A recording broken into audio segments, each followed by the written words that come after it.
Buenas noches. Bueno, a mí ya me conocéis de sobra todos, por lo menos los que estáis aquí. Yo no sé si a través de internet puede ser que haya alguien que no me conozca, pero en fin, pues soy uno de los dos párrocos que estamos aquí en San Agustín, Francisco, y bueno, pues también profesor en el seminario, en el Instituto de Teología Lumen Gentium, aunque mi materia tiene que ver más con los sacramentos, o sea que hoy estoy toreando un toro que no es el mío habitual, pero en fin, yo me lanzo al ruedo. En realidad esta tarde tendría que estar aquí el que fue también profesor mío de Ética y de Doctrina Social de la Iglesia en la Facultad de Teología de Granada, que es un jesuita, Ildefonso Camacho, pero por motivos personales no puede estar. Y entonces, bueno, hubo que salir al quite y haremos lo que podamos, ¿no? Me va a tocar hablar, como estamos viendo ya, sobre el capítulo 5 de la encíclica Fratelli Tutti, que este año es esta opción que hemos cogido para la formación mensual, ¿no? Entonces empezamos un capítulo que en realidad inaugura también la tercera parte de esta encíclica, ¿no? Que tiene que ver más con el actuar, ¿no? Ahora un poco entraré más a fondo en esto. Os voy a presentar en primer lugar el contenido de la charla, de lo que voy a tratar de explicar, ¿no? En primer lugar he cogido un número que en realidad no está al principio de este capítulo, pero que en el que el Papa nos pone ya también en la clave, porque seguramente que muchos de vosotros, cuando habéis escuchado que el tema era sobre la política, habréis dicho, uy, vamos a ver, ¿no?, lo que nos dice. A mí en realidad lo que me dio bastante miedo, no por nada, ¿no?, sino pues porque, claro, hablar de política en ámbito de la Iglesia, desde la fe, a lo mejor puede sonar como un reto imposible, ¿no? De hecho, el Papa reconoce que hoy en día la política tiene mala fama y empieza preguntándose esto, ¿no? ¿La política es una mala palabra? ¿Sería mejor no hablar de ella? ¿Qué hace el Papa hablando de política? Si recordáis, cuando vino Marcelo, en la primera charla justo empezó así también, diciendo, claro, que era una encíclica que en cierto modo tocaba temas políticos, ¿no? Y uno podría pensar, pues el Papa que hable del Evangelio, pero que no se meta en política, ¿no? En realidad todo el Evangelio incluye también una visión de la política, de la configuración de la sociedad, de los principios básicos que deben regirla, de cómo se organiza, ¿no? Porque el Evangelio toca toda la vida. En realidad Jesús no ha venido a separar los ámbitos, ¿no?, como si nuestra vida una parte fuera profana y otra fuera religiosa. Todo lo toca el Evangelio, evidentemente, ¿no? El Papa trata, entre otras cosas, de rehabilitar un poco la visión y la vocación política. La primera parte del capítulo aborda un poco cuál es la situación actual, ¿no? O sea, a nivel de política en el mundo, ¿qué se puede decir? Y veréis que empieza comentando cuáles son algunas formas limitadas de la política. En concreto comenta dos. Quizá habría muchas más, ¿no?, pero es una manera como de esquematizar las diferentes corrientes políticas que se ven en el mundo y sobre todo aquellas formas que él considera limitadas, o por un lado o por otro, ¿no? Esas dos formas serían el populismo, por una parte, o los populismos, mejor dicho, y algunas formas también de liberalismo. Y las considera como dos visiones como lejanas, ¿no?, y que un poco configuran el panorama político actual, sobre todo cuando la política se limita, ¿no? Y ligado a eso también algunas consideraciones sobre el poder internacional, o sea, la necesidad de que haya a nivel mundial alguna forma de autoridad global, ¿no?, sobre el gobierno y la autoridad política en el mundo, y en concreto sobre la Organización de las Naciones Unidas, sobre la ONU.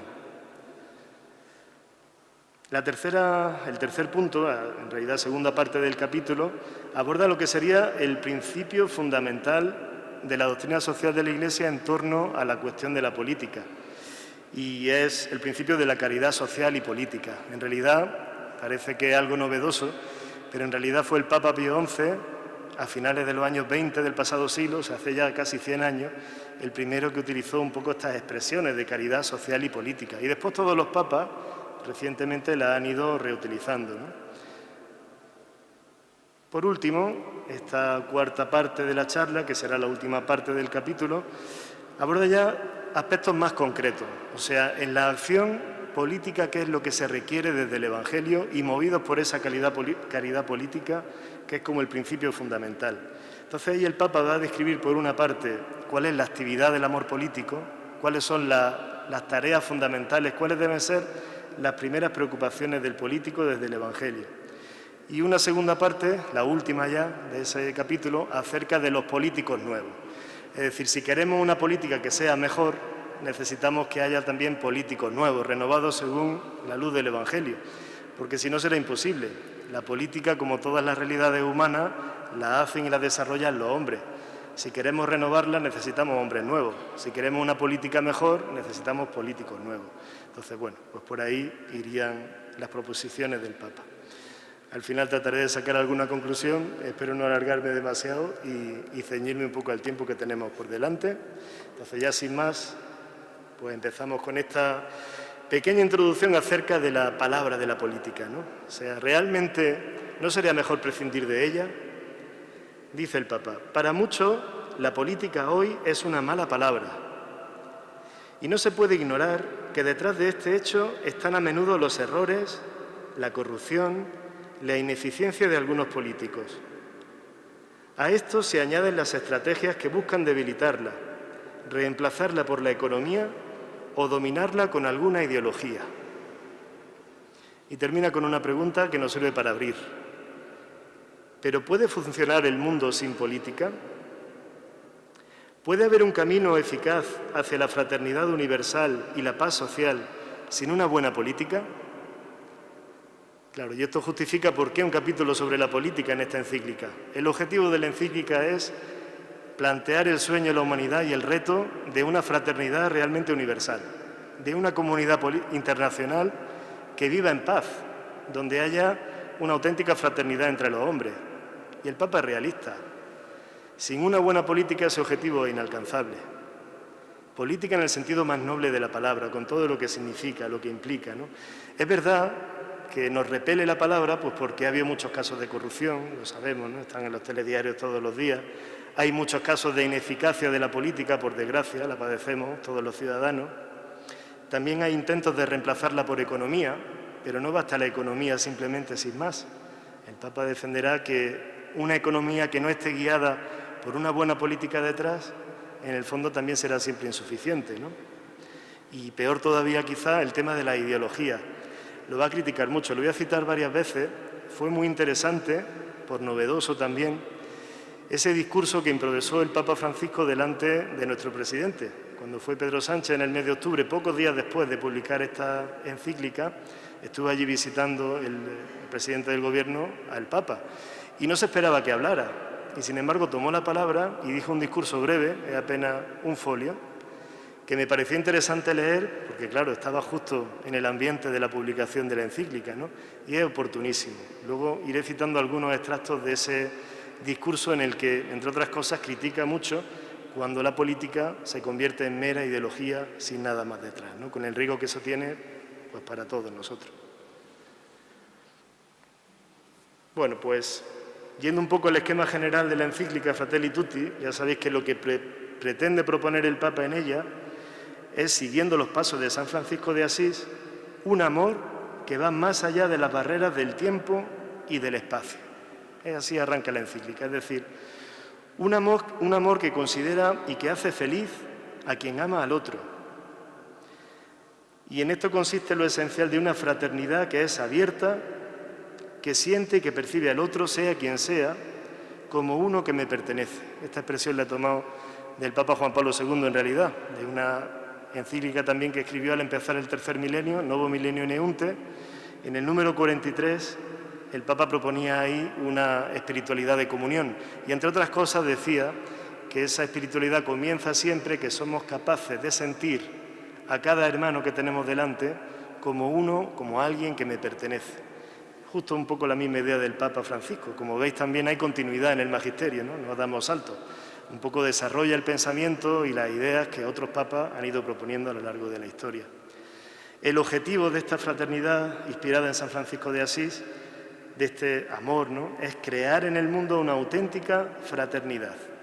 O sea, aquello que decía San Pablo en la carta a los Efesios: sed sumisos unos a otros en el temor de Cristo. Pero el Papa lo amplía y dice, no solo con los que creen como nosotros, con los que tienen la misma fe, sino con toda humana criatura por Dios, en palabras de San Francisco, realizando así un humilde y fraterno sometimiento, incluso ante quienes no comparten la misma fe. Es decir, ser los unos de los otros esclavos por amor en Cristo. para realizar así, finalmente, el sueño de una sociedad fraterna, con una dimensión universal. El amor, como hemos ido viendo también en los capítulos anteriores, el amor del Evangelio es un amor universal por definición, no puede excluir a nadie. Si no ama a todos, no es el amor evangélico. Por eso esa apertura a todo del amor fraterno es fundamental. Se trata, en definitiva, y así termina la introducción de la encíclica, en una invitación a soñar juntos en un deseo mundial de hermandad. Pues hay como dos maneras de vivir la vida, ¿no? Podríamos decir. Una, cuando vivimos solos o aislados, y corremos un riesgo, y es de sufrir o de tener espejismos, ¿no? Es decir, ver lo que no hay. Cuando estamos solos no vemos. En cambio, podemos vivir en comunidad, sostenidos los unos por los otros, y en ese caso es la misma comunidad que nos sostiene la que nos ayuda a mirar hacia adelante. Porque dice el Papa, los sueños se construyen juntos. Para tener sueños que sean verdaderamente eficaces, necesitamos soñar juntos. No basta que cada uno tenga los deseos en su corazón, ¿no? Dice el Papa, soñemos como una única humanidad, como caminantes de la misma carne humana, como hijos de esta misma tierra que nos cobija a todos, cada uno con la riqueza de su fe o de sus convicciones, cada uno con su propia voz, todos hermanos, el título de la encíclica. Bien, pues una fraternidad universal que es uno de los aspectos del amor cristiano, como digo, ¿no? El amar a todos no es una cuestión opcional. Si quiere vivir el amor del Evangelio, tiene que tener apertura universal y no excluir a nadie. Si no, no es amor cristiano. Lo dice Benedicto XVI, ¿no? Por cierto, en Deus Caritas Est, en su primera encíclica, y en Caritas in Veritate, que el Papa la cita también abundantemente en este capítulo. Eso supone dos cosas: reconocer la dignidad sagrada del otro, sea quien sea. Y si no es creyente, pues también. Y si es un delincuente, pues también. Porque la dignidad humana la tenemos por el hecho de nacer, seres humanos, ¿no? Y con ello la propuesta de un camino de amistad social que es el que permite construir una verdadera convivencia. Y a propósito comenta el Papa que la vía maestra de la doctrina social de la Iglesia es justamente la caridad.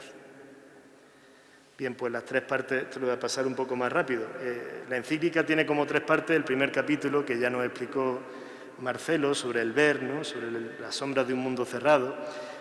Los siguientes capítulos, del 2 al 4, que han sido los anteriores que hemos visto, más bien se fijan en el juzgar, ¿no? En afrontar la visión cristiana del amor, con un lenguaje accesible a todos. Comenzamos con el capítulo 5, la parte práctica de la encíclica, ¿no? Y el primer aspecto práctico del amor en el tema social, evidentemente, es la política, ¿no? Bueno, pues retomo la pregunta del Papa. ¿Puede funcionar el mundo sin política? ¿Podremos prescindir de ella? Visto que da tantos problemas y tantos sinsabores, ¿no es mejor eliminarla? Vamos a quitar a los políticos y vamos a dejar de hablar de esto y sería el mundo más fácil. Pues en realidad parece que no puede haber un camino eficaz hacia la fraternidad y la paz social que no se haga con una buena política, ¿no? Y a propósito de esto me he acordado de una anécdota que se cuenta muchas veces. En una ocasión le preguntaron a un cardenal mejor dicho, dijo que hay un secreto que es el mejor guardado de la Iglesia Católica. Claro, el periodista que le preguntaba, pues se imaginó, no sé, pues algo así como los secretos de Fátima, ¿no? O como el argumento de películas como El Código Da Vinci, algo así. Pero en realidad el cardenal le dijo, no, el secreto mejor guardado de la Iglesia Católica es su doctrina social, porque nadie la conoce. Entonces el Papa hace bien en tratar de proponer, ¿no?, estos principios, pues precisamente para darlos a conocer y con un lenguaje accesible. Ese secreto, en el fondo, lo que demuestra es que hay una brecha, es decir, una diferencia muy grande entre lo que la Iglesia enseña en materia social, económica y política y lo que la vida de los cristianos vive normalmente. Y esa brecha sucede en primer lugar por desconocimiento. Si nuestros políticos, que tienen una base cristiana, que lo hay, conocieran mejor la doctrina social de la Iglesia y trataran de aplicarla, el mundo iría mejor, seguramente. Pero también si nosotros la conociéramos mejor, la amásemos y tratáramos de promoverla en la medida en que podemos, porque esto no es solo cosa de los políticos, después veremos, ¿no?, también probablemente contribuiríamos a que la sociedad fuera más justa y funcionara mejor. Para conocerla, dos herramientas que si no tenéis os recomiendo vivamente. Una un poco más densa, el Compendio de la Doctrina Social de la Iglesia, que se publicó hace unos años. Claro, estas cosas se quedan enseguida anticuadas porque ya el magisterio sigue avanzando y hay cosas que no están en él. Pero el compendio es importante y el Ducat, que es la versión más juvenil de ese compendio, muy abreviada, donde uno encuentra un poco todos estos principios. Bien, pues en el ámbito político, como vengo diciendo, hay un principio fundamental que es casi un lema de la doctrina social de la Iglesia en este ámbito, que ya estableció Pío XI a finales de los años 20. Decía, el campo de la política, que es el bien común, es el campo de la más vasta caridad. Y junto con esta fórmula, la noción de caridad social o caridad política, ¿no? Que también un poco preside todo este tema de la política, de la doctrina social de la Iglesia. Es la caridad política la que otorga valor a un trabajo por el bien común que a menudo es poco apreciado, porque en la política no se reconoce siempre lo que hacen los demás. Justamente en esta línea citó esa frase de Pío XI el Papa Francisco delante de Pedro Sánchez y dijo lo siguiente: el Papa Pablo VI, retomando también una tradición de otro Papa, en ese momento no lo dijo, pero era Pío XI, decía que la política era una de las formas más altas de la caridad, una de las formas más altas de la caridad. La política no es solo un arte, sino que para los cristianos es un acto de caridad que ennoblece y muchas veces lleva al sacrificio de la propia vida. Sus tiempos de privacidad, tantas cosas, por el bien de los demás.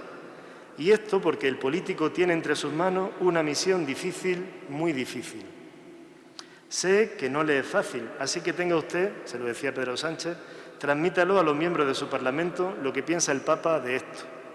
Mi gran respeto por la vocación política, una de las formas más altas de la caridad. Es decir, que el cristiano que se mete en política y lo trata de hacer según el Evangelio, está tratando de poner en práctica una de las formas más altas de la caridad. O sea, que no es para despreciarla, ¿no? Bueno, pues empezamos ya directamente con el capítulo a propósito de la situación actual. Llama la atención en primer lugar el título que ha elegido el Papa del capítulo. Ha dicho la mejor política.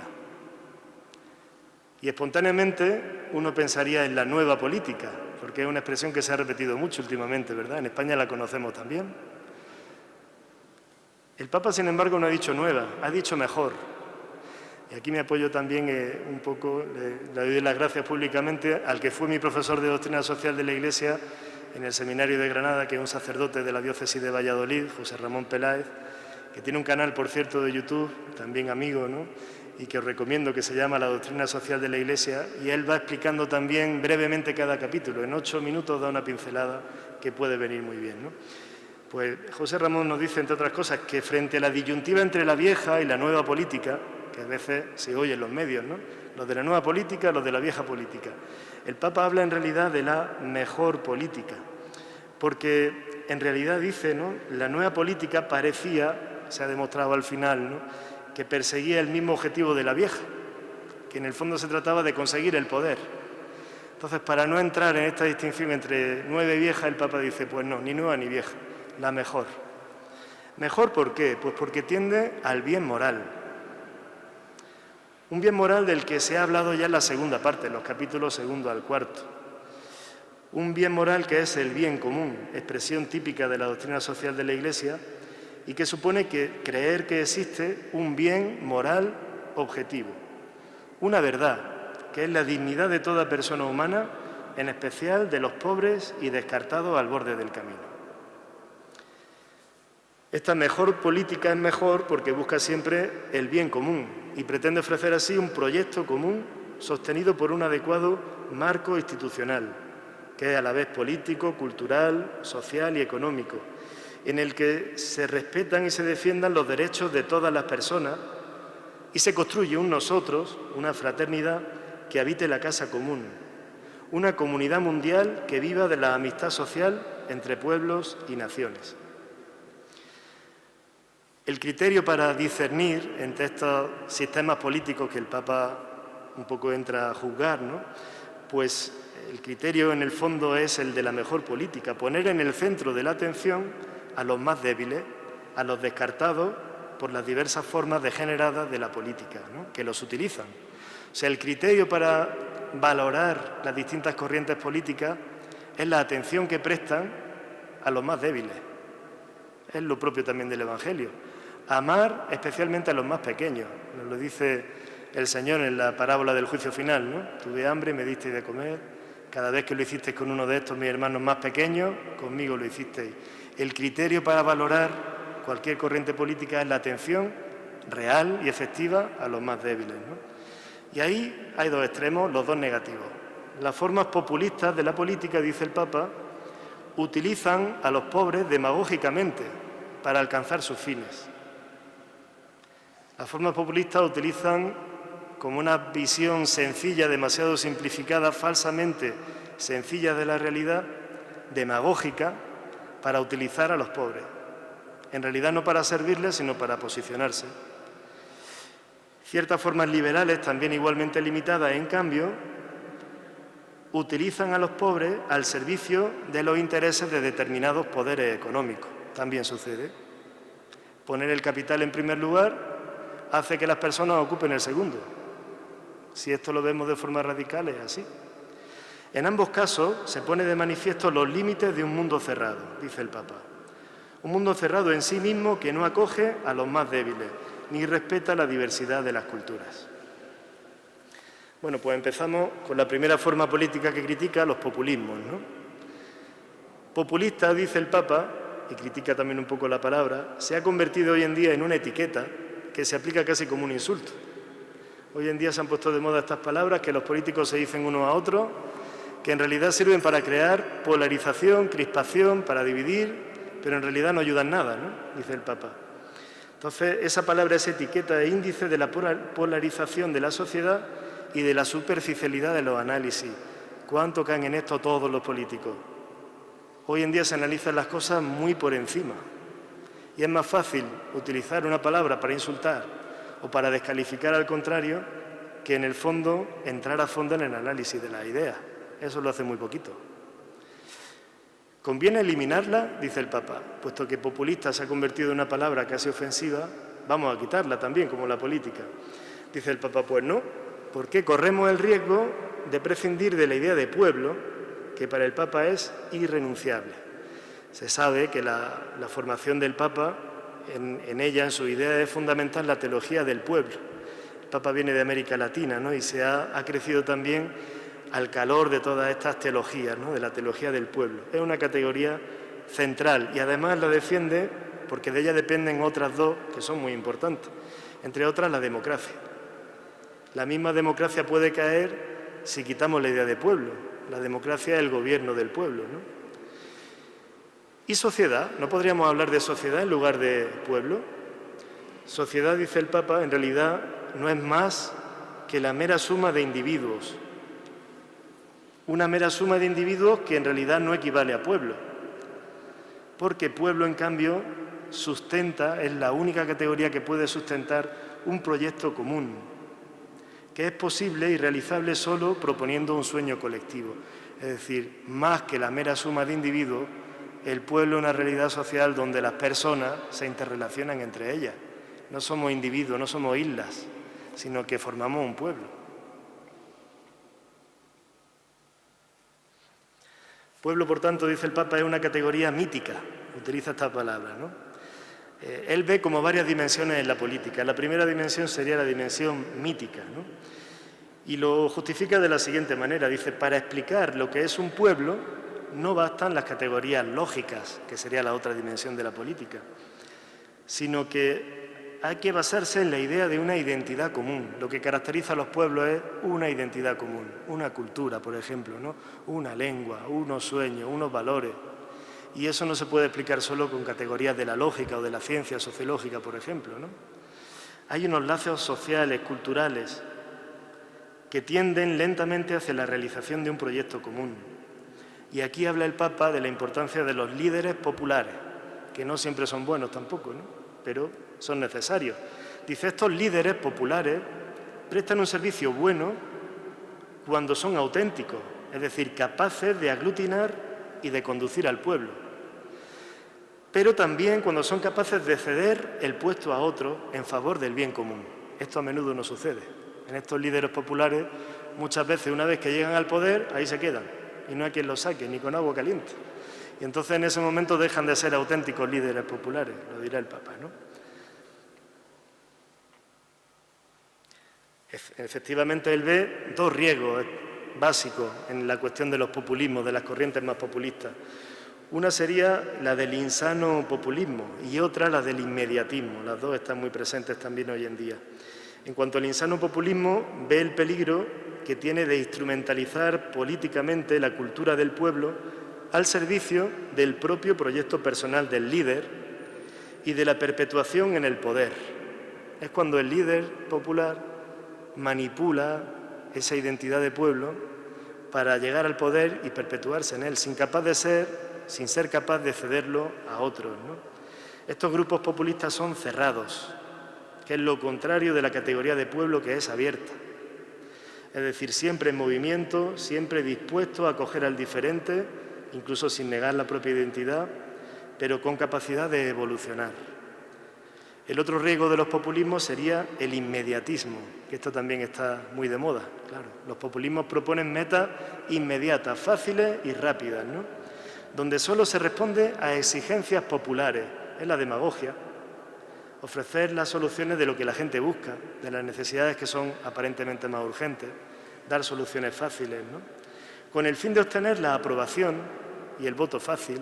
Las campañas electorales, cuánto cansan, ¿verdad? Llenas de promesas que luego...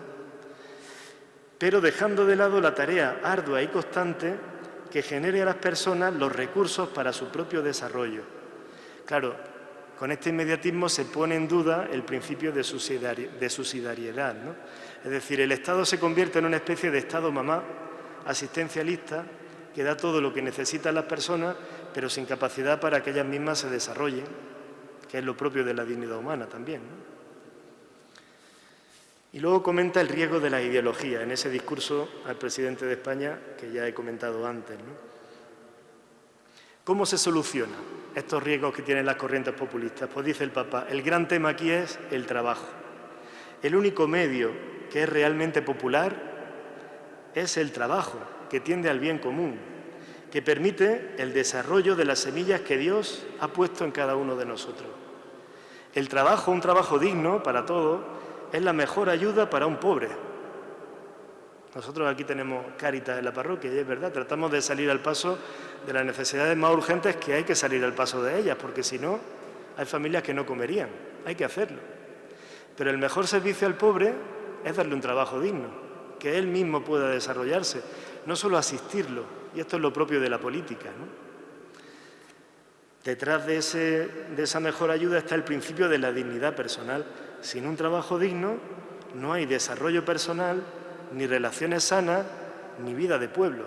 Sin trabajo no hay pueblo. Vamos a cambiar a la otra parte de corrientes políticas que el Papa también critica.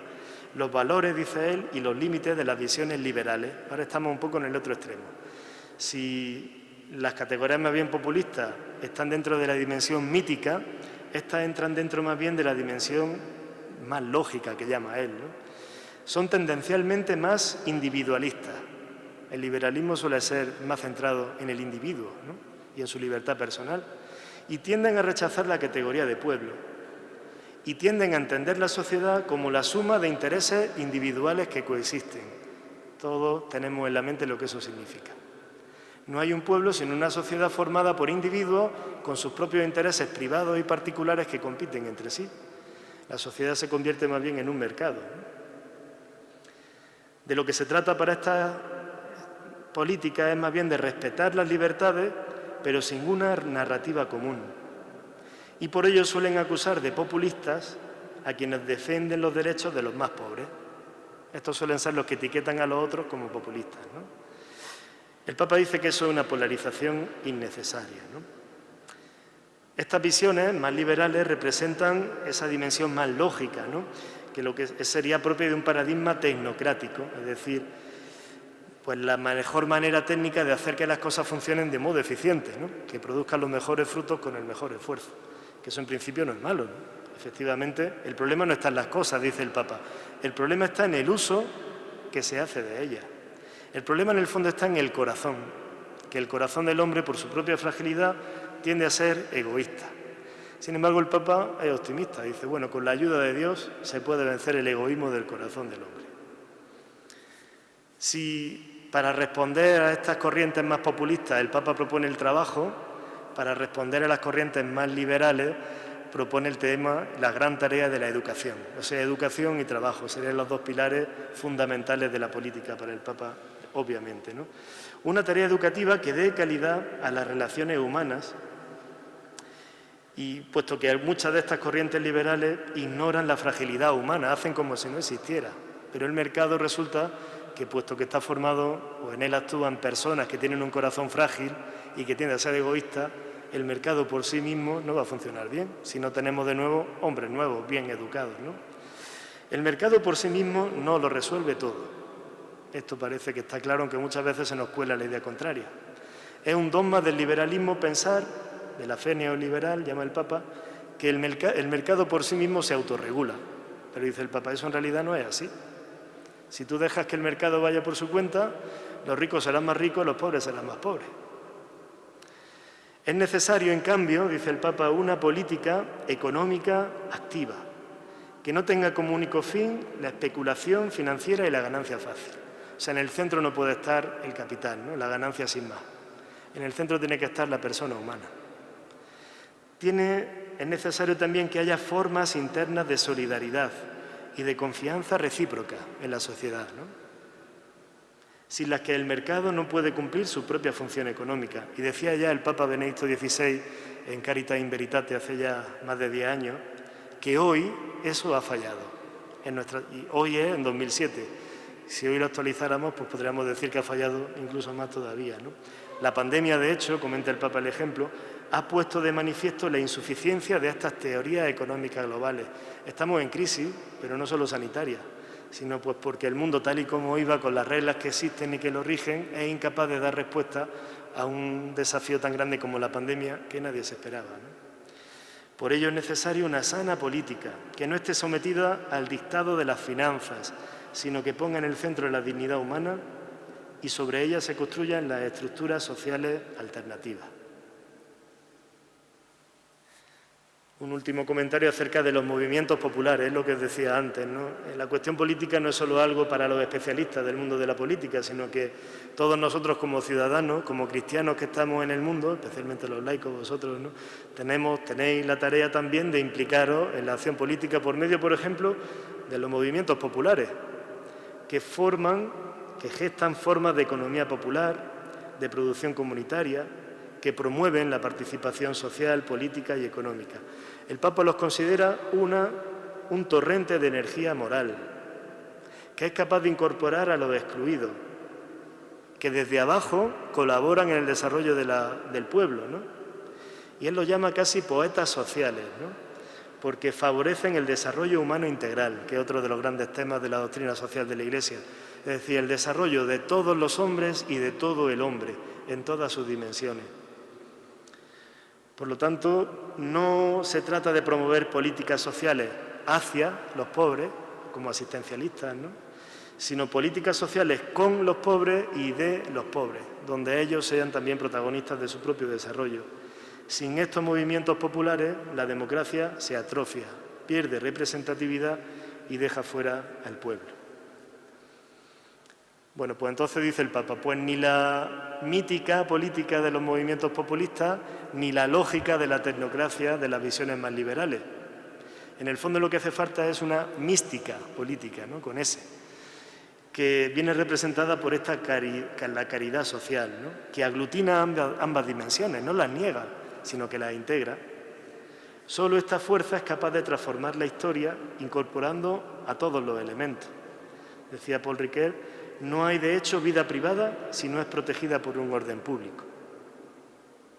La verdadera caridad es realista y cuenta con todos los medios necesarios para esa transformación del mundo, también los medios técnicos, ¿no? Y ponía, por ejemplo, hace referencia a este capítulo 2 cuando nos habló don Antonio Rodríguez Carmona del buen samaritano, ¿no? Dice el Papa, si no hubiera habido una posada, no hubiera podido ejercer la caridad con ese hombre descartado al borde del camino. Es decir, los medios técnicos son buenos y los necesitamos aprovechar con inteligencia. En un último apunte sobre la situación actual acerca del poder internacional. Se constata también que la crisis financiera, no esta, la del año 2007-2008, fue una ocasión perdida para repensar la economía con nuevos principios éticos y una nueva regulación.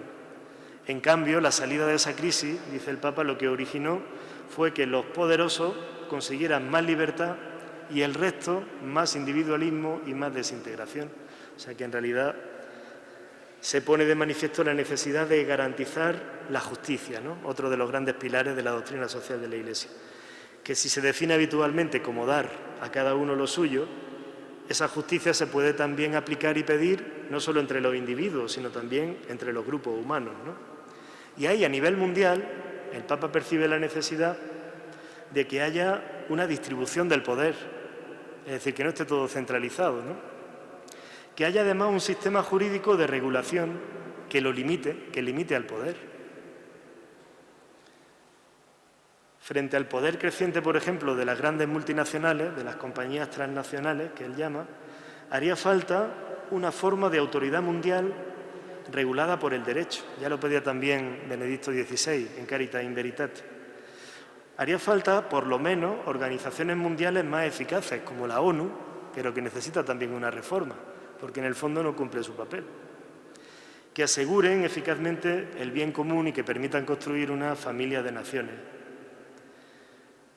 Y en ese sentido el Papa apoya los acuerdos multilaterales, no solo bilaterales, que son los que muchas veces vigen en el mundo. Dos naciones, dos estados que se ponen de acuerdo bilateralmente, pero no deja de ser una forma de buscar intereses privados, ¿no?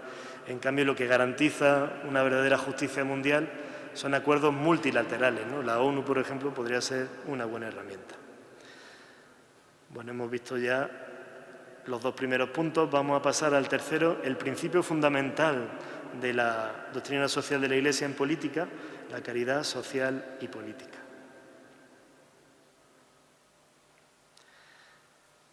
Bien, pues la fraternidad universal, el sueño del Papa, y la paz social no son posibles sin esta buena política, sin esta mejor política, que siempre es necesaria.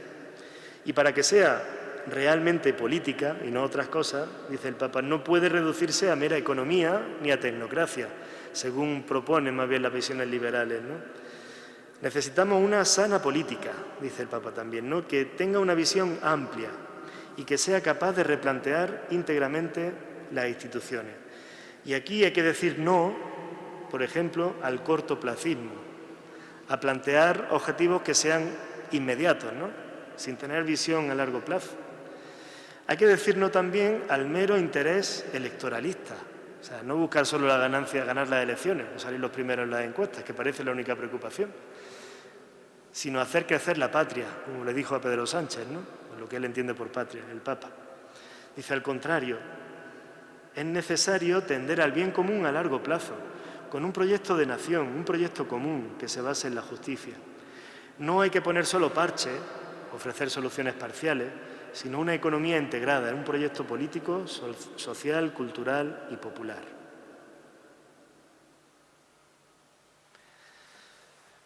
Bueno, pues esta caridad política, de nuevo, consiste en reconocer en cada ser humano a un hermano o a una hermana y buscar la amistad social que integre a todos, a todos de nuevo, en esta dimensión universal, un corazón abierto al mundo entero, nos decían en la última charla, ¿no? Toda la doctrina social de la Iglesia brota del don y de la tarea, porque es las dos cosas a la vez, de la caridad, que es la síntesis de toda ley, de la ley del Evangelio, como dice San Mateo, ¿no? Cualquier empeño en esta línea, dice el Papa, por pequeño que sea, cualquier tarea que se realiza tratando de poner en práctica el amor, es ejercicio supremo de caridad. Se trata de generar juntos procesos sociales de fraternidad y de justicia para todos. Y pone tres ejemplos, ¿no? Los tres tomados del magisterio de los papas anteriores, ¿no? Ya Pío XI, hemos hecho referencia a ese discurso a los universitarios italianos a finales de los años 20. En la política, decía entonces, es el campo de la más amplia caridad, la caridad política. Y un poco después, en la encíclica Quadragésimo Anno, decía Pío XI, estamos en camino hacia un orden social auténtico cuya alma es la caridad social. Y más recientemente Francisco, en Evangelii Gaudium, decía, en definitiva, se trata de rehabilitar la política, que es una altísima vocación, una de las formas más preciosas de la caridad, porque busca el bien común. Si en la caridad normalmente tratamos de amar a una persona, o uno a uno, en la política se trata de amar a todos, de promover el bien común. Por eso dice el Papa que es la forma más alta de la caridad, una altísima vocación lo llama. Si os sale algún hijo político, pues en vez de lamentarlo como una desgracia, no podría decir, bueno, si lo vive según el Evangelio es una altísima vocación, no está mal. Esta caridad, dice el Papa, nos anima a desarrollar un sentido social. Tendríamos que desarrollar este sentido. Es una llamada continua, una conversión también, a superar la mentalidad individualista. Y aquí un ejemplo concreto. Persona y pueblo son dos términos fundamentales para el Papa. Él nunca hablará ni de sociedad ni de individuo. Él hablará de personas y de pueblo, ¿no? Y dice que son términos correlativos, no se oponen. ¿Por qué? Pues porque persona, de hecho, ya es una categoría también relacional. Persona, en el sentido más originario filosófico, implica una relación. Si decimos individuo, en cambio no. Los individuos estamos aislados. Las personas, basta pensar en las de la Trinidad, por ejemplo, ¿no? Cada uno es lo que es porque está en relación con el otro. Las personas que viven entre sí forman el pueblo, ¿no? Son dos términos correlativos. Y pone un ejemplo. Cada uno es plenamente persona cuando pertenece a un pueblo. Y al mismo tiempo no hay verdadero pueblo sin respeto al rostro de cada persona. Qué importante. Esa correlatividad, esa mutua dependencia es fundamental. A veces ha habido visiones políticas que por defender lo común se han olvidado de los individuos y otras lo contrario. Por defender la libertad individual y a los individuos se han olvidado de la visión global, ¿no? En cambio, persona y pueblo son correlativos. Persona implica relación, como he dicho. A propósito de esto no voy a entrar porque si no sería largo, pero San Agustín, por ejemplo, utiliza mucho también en su concepción, también él tiene una visión política, ¿no? Y dice que hay como dos tipos de sociedades, unas que se basan en la caridad y otras que se basan en la avaricia. Dice que no hay más que esos dos sistemas. Cuando la avaricia trata de construir dividiendo a las personas, ¿no? Y por eso es una sociedad que no se sostiene. La sociedad basada en valores cristianos, la de la doctrina social de la Iglesia, la que está basada en la caridad política, en cambio, dice San Agustín, es la única sociedad que puede sustentarse y salir adelante y durar en el tiempo, ¿no? Por tanto, un amor social, así lo decía Juan Pablo II en su primera encíclica, en Redemptor Hominis, con un dinamismo universal, es decir, que alcanza a todo, que no excluye a nadie, es el que hará posible la construcción de la civilización del amor, otro concepto básico, en este caso de Pablo VI y también de Juan Pablo II. Y con esta civilización del amor, un mundo nuevo. Es un amor que está llamado a ser eficaz, es decir, que no se queda en palabras, sino que es capaz de transformar, de renovar las estructuras, ¿no? Que es el corazón de toda la vida social cuando es sana y abierta, y que es fundamental la relación que mantiene siempre con la verdad. Este tema también es muy importante. No hay caridad sin verdad, no hay verdad sin caridad. Tema fundamental, ¿no? Y así se distingue de la mera emotividad, para evitar malentendidos, ¿no? De hecho, la caridad que se basa en la verdad, de la que nos hablaba Benedicto XVI hace unos años, dice el Papa, es mucho más que mero sentimentalismo. No estamos hablando aquí de sentimentalismo, porque va más allá de las emociones y de las opiniones contingentes, que están hoy, pero que mañana cambian, ¿no? Sino que porque está unida al compromiso con la verdad, se caracteriza por su universalismo, evitando así que quede relegada al ámbito de lo privado, ¿no? En cambio, cuando la caridad no está unida a la verdad, se convierte, degenera en emotividad. Es decir, se queda vacía de contenidos relacionales y acaba siendo pues simplemente emociones, ¿no? Hay una frase que me recuerda a otra que es más popular, que a veces utilizamos, ¿no? La caridad sin la verdad es una ingenuidad, la verdad sin la caridad es un descaro, ¿no? Bueno, pues Vittorio Messori dice algo parecido, dice, la verdad sin caridad crea doctrinarios ideólogos o propagandistas. Pasa a menudo en la política también. Las ideologías van por ahí. Verdades supuestas sin caridad, ¿no? Entonces eres un doctrinario. En cambio, la caridad sin verdad, dice Messori, hace surgir al ingenuo defensor del que cada cual piense como quiera, el relativismo. Con amar es suficiente. Uy, esa frase de San Agustín que se cita tan a menudo y tan mal, ¿no? Ama y haz lo que quieras. Es verdad, pero habría que explicarla bien, no es, porque eso es justamente relativismo, ¿no? La caridad sin verdad promueve también a ese charlatán peligroso que se presenta como humano y tolerante, pero que en realidad no es más que un demagogo, ¿no? Un charlatán. En definitiva, la caridad necesita de la luz de la verdad, de la luz de la razón y de la fe, lo decía Benedicto XVI, para no caer en relativismo. Y el Papa Francisco aporta, ¿no? Esa luz de la razón y de la fe supone también el aporte de la ciencia, pues porque en el amor no bastan las buenas intenciones, hay que ser concreto. Y el Papa propone caminos concretos y seguros que ofrezcan resultados. Y así pasamos ya a la última parte de nuestra charla, que vamos a abreviar, porque si no, nos van a dar la uva. Dicen también que el amor, si no es concreto, no es completo, ¿verdad? Pues justamente la misma idea propone el Papa al final de este capítulo. Caminos concretos del amor político efectivo. Y en primer lugar va a describir esta actividad del amor político. ¿Cuáles son sus prioridades, ¿no? Comienza haciendo una distinción que era de Santo Tomás de Aquino, que nos va a ayudar a entender lo específico del ejercicio de la caridad política. ¿En qué se diferencia la caridad política de los demás amores, del amor en general, ¿no? Pues dice, por un lado hay un amor que se llama ilícito, es decir, el que procede directamente de la caridad, pues cuando trato de ayudar a una persona, ¿no? Por otro lado, hay un amor que se llama imperado, que trata de abordar las causas estructurales que provocan las necesidades de las personas. Este amor imperado es el propio del amor político, es decir, el que no va a atender necesidades contingentes, sino las causas que provocan esas necesidades. Se puede entender mejor con algunos ejemplos que pone el Papa y es muy concreto. Dice así, es caridad acompañar a una persona que sufre, lo hacemos habitualmente. Tiene a un enfermo y lo acompaña, pues eso es caridad. Dice, pero también es caridad todo lo que se realiza aun sin tener contacto directo con esa persona para modificar las condiciones sociales que provocan su sufrimiento. Es caridad tener un buen hospital, claro, no solo atender a un enfermo de manera individual, es caridad política darle los medios, un hospital, pues para que pueda ser atendido. Otro ejemplo, dice, si alguien ayuda a un anciano a cruzar un río, eso es exquisita caridad, claro. Dice, por el político le construye un puente, y eso también es caridad, claro. Si alguien ayuda a otro con comida, lo que hacemos desde Cáritas, por ejemplo, ¿no? Pues muy bien, eso es caridad, claro.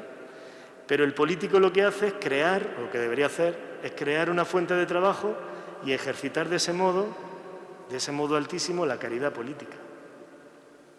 ¿Se ha entendido, verdad? ¿Cuáles son los desvelos del amor político? ¿Cuáles son sus prioridades? Pues en primer lugar, el amor preferencial por los pobres. Típico también de la teología del pueblo, de la teología de América Latina. El Papa lo dijo apenas llegó al pontificado, ¿no? Cómo quisiera una iglesia pobre y para los pobres. Pues amor preferencial por lo último, para descubrir su dignidad e integrarlos, para defender de verdad el principio de subsidiariedad del que es inseparable el de solidaridad. En segundo lugar, se preocupa por la fragilidad de las personas y de los pueblos, evitando la cultura del descarte, que es otro de los términos que repite el Papa mucho. En tercer lugar, busca la globalización de los derechos humanos básicos y pone varios ejemplos. Hay mínimos que dice el Papa que son impostergables, es decir, no podemos prescindir de ellos. En primer lugar, el problema del hambre. Ahora que viene Manos Unidas, quizás será el primer problema. Sin alimento no hay subsistencia ni dignidad humana ni nada, ¿no? Después la vivienda, otro tema delicado. El cuidado de la salud, la trata de personas. 4 ejemplos. El amor político, dice a continuación, integra y reúne. Es decir, en primer lugar, integra, se abre a todos. Y para eso es importante que el político tenga capacidad de diálogo, pero un diálogo auténtico, que fomente una cultura del encuentro o de la confluencia. Y eso supone escuchar, acoger, renunciar a los propios puntos de vista, tener paciencia. Aquí habla el Papa, por ejemplo, del hermoso poliedro. Es un tema que sale en Evangelii Gaudium, ¿no? No me detengo a explicarlo porque entonces no acabo. Hay que decir no, también esta caridad auténtica dice no a la intolerancia fundamentalista y dice sí al respeto, a la asunción de la diferencia, a la prioridad de la dignidad de todo ser humano. Por último, hay que difundir la cultura de la tolerancia, de la convivencia y de la paz. Vamos al último punto ya, los políticos nuevos. No habrá una mejor política, una buena política sin políticos nuevos, sin hombres nuevos, renovados por el Evangelio, que la ejerzan, ¿no? Y aquí comienzo citando a Hannah Arendt, que dice lo siguiente, me ha hecho gracia, la he visto esta mañana esta frase y os la comparto. Dice, las cuestiones políticas son demasiado serias para dejarlas en manos de los políticos. Esto lo pensaríamos todos, y es verdad, ¿no? Las cuestiones políticas son demasiado serias para dejarlas en manos de los políticos. Bueno, pues para evitar esto nos hacen falta políticos buenos, ¿no? De los que uno se pueda fiar. Entonces, por eso el Papa invita hacia una nueva militancia política. La mejor política no será sin los mejores políticos. Y comienzo diciendo algo que parece una obviedad, pero que es importante. El político es también una persona, menos mal. Pero sí, es también un ser humano y por ello llamado a vivir el amor también en sus relaciones interpersonales cotidianas. Es que es muy importante. Y aunque no son creyentes, no eres un ser humano pleno si no tratas de esforzarte en vivir en el amor, aunque no creas en Dios. Pero es que es así. Eres persona, si eres persona cuida tus relaciones interpersonales. Y eso supone que amar, incluso al más insignificante, nunca es perder el tiempo. Perder el tiempo es no amar. Es por tanto, y este tema también le gusta al Papa, un amor que se expresa con ternura. Y dice que la ternura es la virtud de los más fuertes y valientes. Es el amor que se hace cercano y concreto. Y comenta por último que el verdadero éxito político no está en los grandes logros, sino en una fecundidad que se mide en multitud de rostros y nombres que llenan el corazón. Es decir, un político no debería mirar tanto cómo van las encuestas, sino cuántos rostros, cuántos nombres hay en su corazón de personas a las que de verdad ha ayudado en concreto, ¿no? Por ello, dice el Papa, si logro ayudar a una sola persona a vivir mejor, eso ya justifica la entrega de mi vida. Esto lo podríamos decir cualquiera de nosotros, sin ser políticos también. Del político se requiere también una gran nobleza, ¿no? Nobleza que él describe como la suma de dos cosas, humildad y optimismo. Humildad, ¿por qué? Porque, dice el Papa, se trata de iniciar procesos, otro tema importante para él. El tiempo es más importante que el espacio. Es decir, yo no lo tengo que hacer todo, ni tengo que ver los frutos de todas las acciones que hago. Se trata de iniciar procesos para que otros recojan los frutos. A veces somos cortoplacistas, queremos tener resultados. Y sin embargo, los procesos que de verdad funcionan van a largo plazo. Ya lo decía San Pablo, ¿no? También. Y en esto combinado con el optimismo, es decir, junto al amor, también la esperanza. La esperanza en que el bien tiene una fuerza secreta, como el grano de mostaza, ¿no? Que aunque parezca que no, está en el corazón de las personas y a pesar de sus limitaciones, es capaz de salir adelante, ¿no? La última llamada de atención, lo fundamental que tiene que pensar el político, dice el Papa, es el para qué de su acción política. Y pone varios ejemplos, ¿no?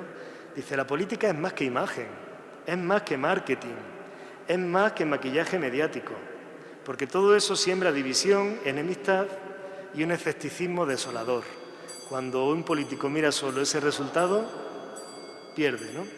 Las preguntas más dolorosas, en cambio, son las que tendría que tener en mente un político cada día. Este sería como su examen de conciencia, ¿no? Digamos. Tendría que ser cuánto amor he puesto en mi tarea, ¿no? Cuánta paz social he tratado de llevar adelante. Cuántos lazos he entretejido. Esas serían como las preguntas, el para qué. Todo esto, ¿para qué lo hago? Para que me vote más la gente, para perpetuarme en el poder, para ser más popular, más conocido, más amado, o de verdad para poner más amor, para poner más paz, para poner más lazos. En conclusión, después de todo esto que hemos dicho, que ha sido mucho, a lo mejor muy rápido, vamos a tratar de sacar algunas ideas, ¿no? La caridad política, por tanto, la auténtica, trabaja por un proyecto común que consiste en la construcción de un pueblo siempre orientado hacia el bien común, donde los últimos ocupan el primer lugar. Para esa política se necesita un nuevo tipo de político, y dice el Papa, ¿no? Frente a los líderes de algunas formas del liberalismo, que piensan solo en los intereses particulares, financieros, por ejemplo, ¿no? O frente a la demagogia de ciertos líderes de los proyectos populistas, se hace necesaria una nueva militancia política, que es la de aquellos que, en primer lugar, encarnan la caridad política y que entienden el servicio al bien común como una forma concreta de dar la vida por su pueblo. Nadie tiene un amor más grande que el que da la vida por sus amigos. Pues un político es el que hace de su vida un servicio hasta dar la vida, si hace falta, ¿no? Y de servirle para construir un camino hacia la justicia. Por último, la caridad política es la actitud propia de estos políticos que con su propio sacrificio personal buscan el bien común, no tanto el éxito del poder inmediato ni del marketing, ¿no? Y ya por último cito al Papa en este discurso de nuevo al presidente del Gobierno, que me parece muy interesante. Le dijo el Papa para terminar: con estas palabras simplemente quiero recordar a los políticos que la misión de ellos es una forma muy alta de la caridad y del amor. O sea, tienen una vocación preciosa, ¿no? No es cuestión de maniobra, muchas veces la entendemos así, el filibusterismo parlamentario que dicen, ¿no? Ni de resolver casos que todos los días llegan al escritorio de los políticos, sino de servicio. Servicio en tres vertientes: hacer crecer el país, consolidar la nación, construir la patria. Y termina diciendo el Papa: es muy triste cuando las ideologías se apoderan de la interpretación de una nación, de un país, y desfiguran la patria. Me viene a la mente en este momento el poema de Jorge Dragone, Se nos murió la patria. Y dice el Papa: es el requiem más doloroso que yo he leído y de una belleza extraordinaria. Ojalá nunca suceda entre nosotros. Amén.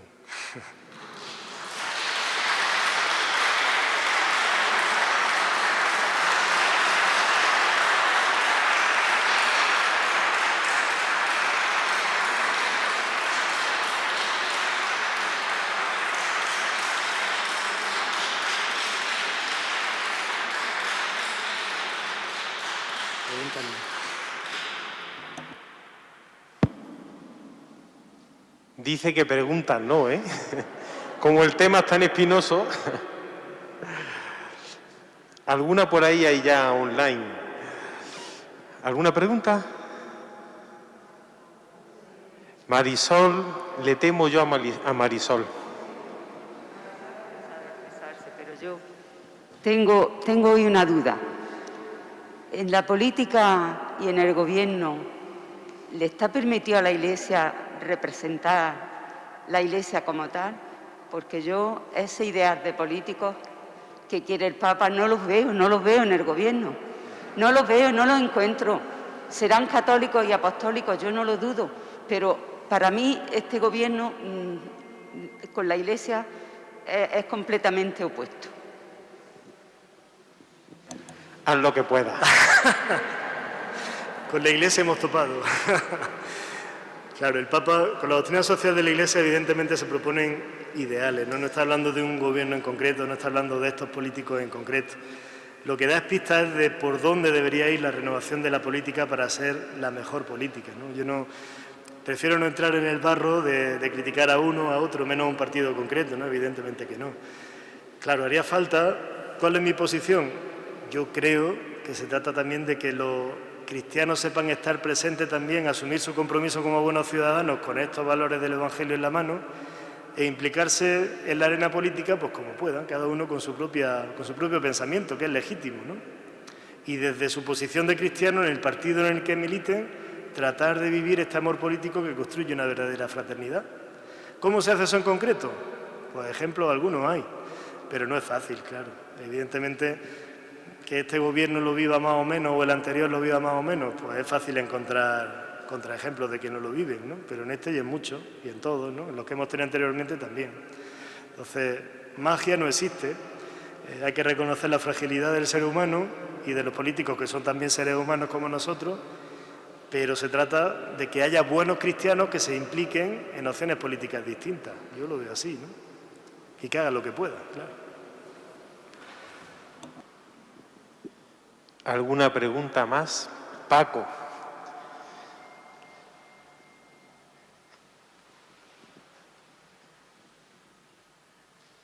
Bueno, pues a mí cada vez que leo la encíclica, esto vaya como si me metiera el dedo en el ojo, porque sobre todo las últimas preguntas que hace en el capítulo este. Y yo, claro,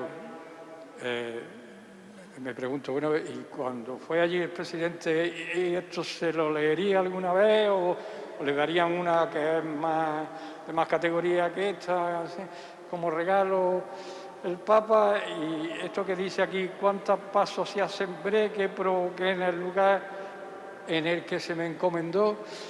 Pues esto a mí me interpela, ¿no? A mí mismo, pero yo no sé lo que le pasaría a él, si se quedó igual o no. La última frase no te he entendido, Paco.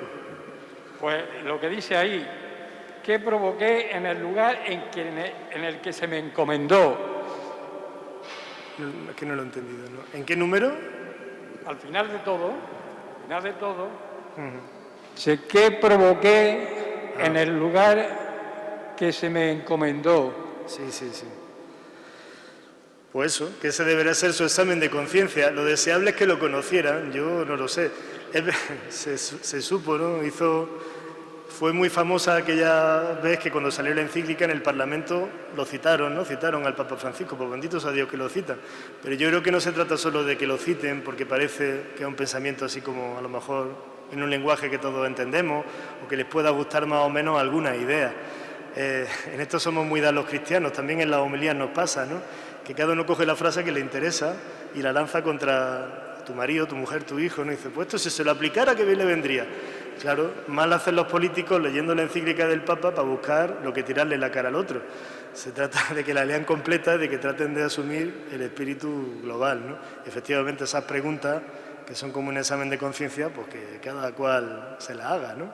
Y también como partido, yo creo, no solo como político.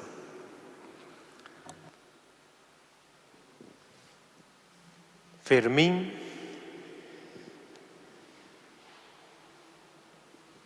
Bueno, enhorabuena porque creo que lo ha hecho muy bien. Pero, y viene el pero, yo veo que esta encíclica lo que trata de conseguir es lo que yo creo que sería el reino de los cielos.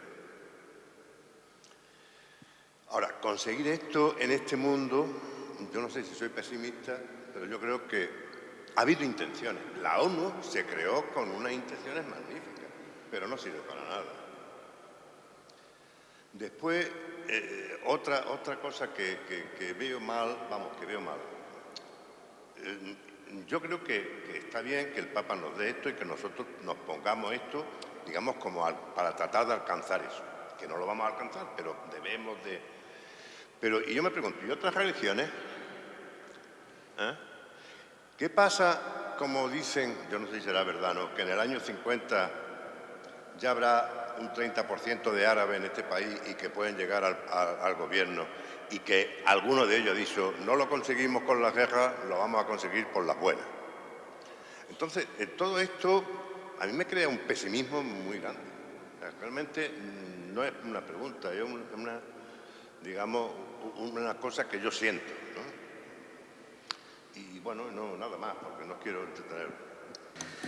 Pues sí, la política siempre tiene algo de sueños grandes, que el Papa lo ve en positivo, me da la impresión de que no lo ve como algo negativo, ¿no?, sino que hay algo de utopía. Pues sí, es el reino de los cielos, claro, es que la fraternidad universal real será en el cielo si Dios quiere, ¿no? Lo dice el Concilio Vaticano II hablando de la Iglesia, dice que la Iglesia es signo e instrumento de la unidad de todos los hombres entre sí y de la unidad con Dios.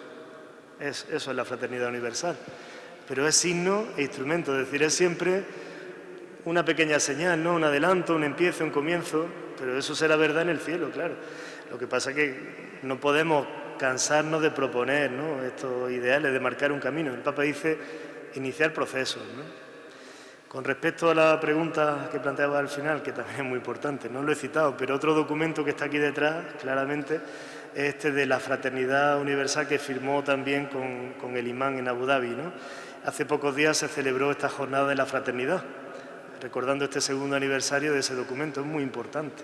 O sea, que aquí también hay un trabajo del diálogo interreligioso, porque estoy convencido, y un convencimiento personal como cristiano, de que en el fondo tenemos más cosas que nos unen por el mismo hecho de ser humanos, miembros de la misma familia humana. Que hay visiones de ciertas religiones fundamentalistas, que también hay cristianos fundamentalistas, que se oponen al diálogo y a trabajar por la fraternidad, claro, pero lo que tenemos que hacer como cristianos, yo creo, con el Evangelio en la mano, es promover esa fraternidad en la medida en que podamos, ¿no? Y hay hombres de buena voluntad y mujeres de buena voluntad, musulmanes, budistas, hinduistas, sintoístas, ateos, claro, hay que trabajar con ellos, ¿no? O sea, lo importante es no rendirse, ahora, claro, sin ser tampoco idealistas, ¿no? Y teniendo los pies en la tierra, pero...